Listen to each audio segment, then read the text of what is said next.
Hello students, मैं शिल्पी शर्मा। आज इस वीडियो सेशन में हम डिस्कस करने जा रहे हैं पॉलीमरेज चेन रिएक्शन के बारे में, जिसको हम पीसीआर कहते हैं। ये बहुत ही इंपॉर्टेंट टॉपिक है और प्रैक्टिकली ये आजकल यूज़ भी किया जा रहा है कोरोना के डिटेक्शन में भी even. So it is very important to understand and examinations के लिए भी ये इम्पॉर्टेंट है। So let's start. Polymerase chain reaction used in molecular biology to rapidly make millions to billions of copies of a specific DNA sample means एक particular DNA sample की अगर हमें millions copies बनानी हो और बिलियंस कॉपीज़ बनानी हो तो हम इस टेक्निक का इस्तेमाल करते हैं और ये लैब में यूज़ की जा सकती है, क्योंकि हमने जीन क्लोनिंग जो स्टडी किया था लास्ट सेशन में, उसे हमें सेल में इंसर्ट करना पड़ता है तभी वहाँ पर कॉपीज़ होती हैं। ये टेक्निक के द्वारा हम लैब में कुछ ही घंटों में मिलियंस टू बिलियंस कॉपीज़ बना सकते हैं। Then allowing a very small sample of DNA, बहुत छोटा सैम्पल हो तब भी काम होता है। And amplify it to a large enough amount to study in detail, और बहुत ज़्यादा संख्या में इसको हम बना सकते हैं छोटे सैम्पल से भी। 1984 में कैरी मुलिस नामक साइंटिस्ट ने इसे डेवलप किया था और उन्हें 1993 में इस टेक्निक के लिए नोबेल प्राइज़ दिया गया। ये जो है synthesis of millions of copies of specific DNA sequence in few hours का काम करती है। फिर इसमें कुछ टर्म्स आती हैं, जैसे टारगेट डीएनए, मतलब वो डीएनए सीक्वेंस जिसकी हमें मल्टीपल कॉपीज़ बनानी है उसको हम बोल रहे हैं टारगेट डीएनए। ये कहीं से भी लिया जा सकता है, इसका सोर्स एनिमल्स, प्लांट्स, बैक्टीरिया और वायरस कोई भी हो सकते हैं। So this is the target DNA. एक टर्म इसमें आती है फ्लैंकिंग सीक्वेंसेस। वो टारगेट डीएनए, मान लीजिए ये डबल हेलिक्स है तो इसके जो कॉर्नर के जो सीक्वेंसेस हैं उनको हम फ्लैंकिंग सीक्वेंसेस बोलते हैं। Next is primer sequence. Primer sequence मतलब very short oligonucleotide sequence which starts the extension. जब चेन एक्सटेंशन होगा, चेन बढ़ती है कॉम्प्लीमेंट्री चेन, तो वो एक्सटेंड जो करते हैं उसकी स्टार्ट होती है प्राइमर से। फिर एक वर्ड आता है टैग। टैग वर्ड लिया गया है, टी लिया गया है थर्मस, और एक्यू वर्ड लिया गया है एक्वेटिकस से। थर्मस एक्वेटिकस एक बैक्टीरिया है जो कि हाई टेम्परेचर पर रह सकता है, सर्वाइव कर सकता है। तो इस बैक्टीरिया का पॉलीमरेज एंजाइम हम इस टेक्निक में इस्तेमाल करते हैं। तो ये होता है टेक पॉलीमरेज। ये वर्ड बार बार आता है। अब नेक्स्ट थिंग, इसको हम बहुत शॉर्ट में कंप्लीट आउट करेंगे कि पीसीआर टेक्निक जो है उसको सेल फ्री मॉलिक्यूलर क्लोनिंग भी कहते हैं। सेल फ्री मॉलिक्यूलर क्लोनिंग मतलब इसमें सेल की ज़रूरत नहीं होती क्लोनिंग के लिए। ये 3 बेसिक स्टेप में कंप्लीट होती है। Denaturation of DNA. डीनेचुरेशन मतलब डीएनए जो डबल हेलिक्स है, हाइड्रोजन बॉन्ड से जुड़ी होती हैं दोनों हेलिक्स डीएनए की। मान लीजिए ये डबल हेलिक्स है और इनके बीच में होते हैं हाइड्रोजन बॉन्ड्स, तो ये हाइड्रोजन बॉन्ड्स को तोड़ देना कहलाता है डीनेचुरेशन। और ये जनरली हीट 80 डिग्री टेम्परेचर पर जब हम डीएनए को रखते हैं तब ये दोनों स्ट्रैंड सेपरेट हो जाती हैं। So this is denaturation. Annealing with primer मतलब लास्ट सीक्वेंसेस जो ये डीएनए की डबल स्ट्रैंड है, इसके सीक्वेंसेस को प्राइमर से जोड़ना कहलाता है एनीलिंग, ताकि यहाँ पर पॉलीमराइजेशन स्टार्ट हो सके। Next step is DNA amplification या एक्सटेंशन। एम्प्लीफिकेशन मतलब उसका विस्तार करना, एक सीक्वेंस को कई मल्टीपल कॉपीज़ में कन्वर्ट करना इज़ एम्प्लीफिकेशन। सो इसको हम डायग्रामेटिकली देखते हैं। So this is the denaturation, annealing and amplification. जब हम एम्प्लीफिकेशन में सबस्ट्रेट डीऑक्सीराइबोन्यूक्लियोटाइड ट्राइफॉस्फेट, जिसको हम डीएनटीपीज बोलते हैं, क्योंकि हमें जो चेन बनानी है डीएनए की वो किससे बनेगी।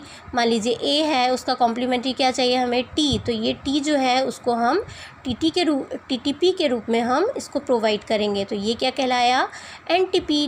नाइट्रोजनस ट्राइफॉस्फेट्स को एनटीपीज कहा गया, जो एटीपी, टीटीपी, सीटीपी और जीटीपी के रूप में होते हैं। इसके अलावा टैग पॉलीमरेज इनको प्रोवाइड किया गया। अब ये सब प्रोवाइड करने के बाद synthesis of new DNA strand हुआ। इसके बाद जो नया स्ट्रैंड बना वो पुराने स्ट्रैंड के कॉम्प्लीमेंट्री होगा डेफिनेटली, और ये साइकिल कंप्लीट होगी। पहले के ज़माने में जो पीसीआर में यूज़ करते थे हम, उसमें ई कोलाई का पॉलीमरेज़ यूज़ करते थे, पर वो हाई टेम्परेचर के साथ हर साइकिल के बाद डिस्ट्रॉय हो जाता था। तो फिर उसके बाद एक हीट स्टेबल हमें बैक्टीरिया मिला, थर्मस एक्वेटिकस, और इसका पॉलीमरेज़ अब हम यूज़ करते हैं, जिसे हम बोलते हैं टैक पॉलीमरेज़। और ये इसके इस्तेमाल करने से हमें बार बार नया पॉलीमरेज़ ऐड करने की ज़रूरत नहीं पड़ती। अब देखिए ये किस तरीके से एक्सटेंशन होता है, इसको हम इस तरीके से देखें। मान लीजिए ये हमारा टेम्पलेट डीएनए है, और ये जो डार्क पार्ट दिख रहा है ये हमारा जो है टारगेट डीएनए है या टारगेट जीन है, जिसे हमें मल्टीपल कॉपीज़ में कन्वर्ट करना है। पहली साइकिल होगी, डीनेचुरेशन होगा, मतलब ये दोनों स्ट्रैंड्स अलग हो जाएंगे, ये दूर दूर हो जाएंगे। फिर एक स्ट्रैंड से प्राइमर एनीलिंग होगी, 2 बनेंगे। ये फर्स्ट साइकिल के बाद ये 2 स्ट्रैंड से 4 स्ट्रैंड बन गए, या एक डीएनए से 2 डीएनए बन गए। फिर सेकंड साइकिल में इससे 2 बनेंगे, इससे 2 बनेंगे, मतलब टोटल 4 हो गए। फिर थर्ड साइकिल में हर एक से 2 बनेगा, 2 4 6 8। और फिर फोर्थ साइकिल में फिर 2 4 6 8 10 12 14 और 16, मतलब ये एक्सपोनेंशियली ग्रो करेंगे। जैसे यहाँ पर 1 था, फिर ये हो गए 2, 2 से फिर ये हो गए 4, 4 से ये हो गए 8, और 8 से ये हो गए 16, और इस तरीके से ये एक्सपोनेंशियली हर साइकिल के बाद डबल होते जाएंगे और इनका नंबर कन्वर्ट हो जाएगा।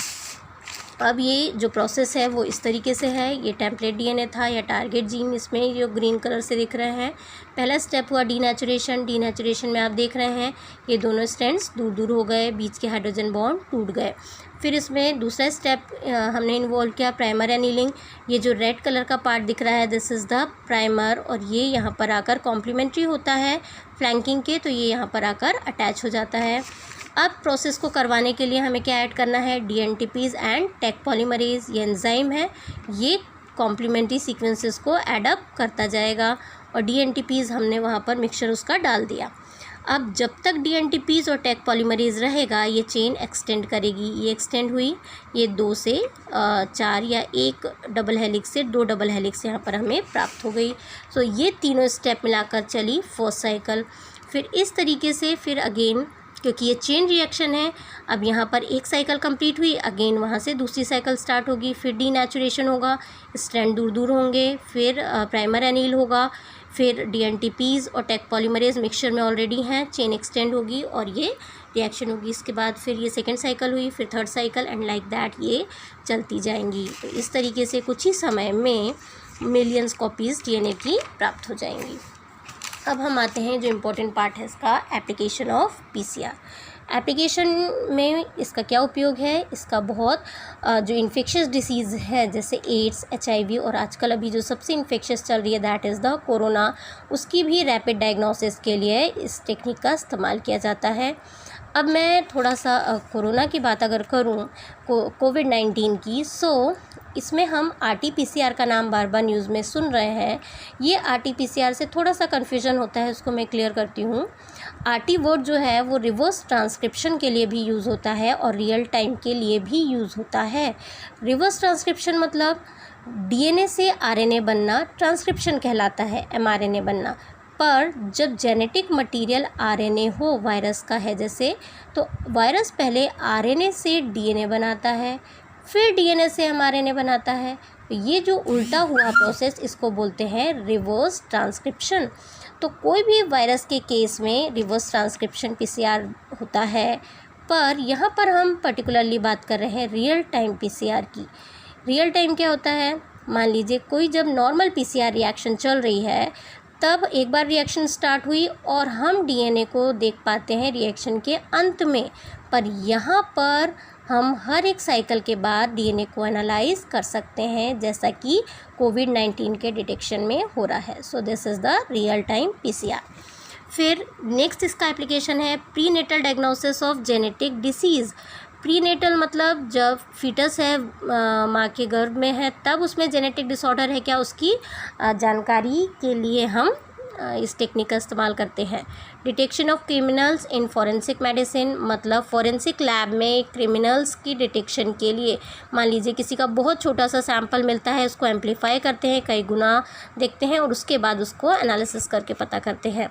And last but not at all least, study of evolution from DNA of archaeological sample.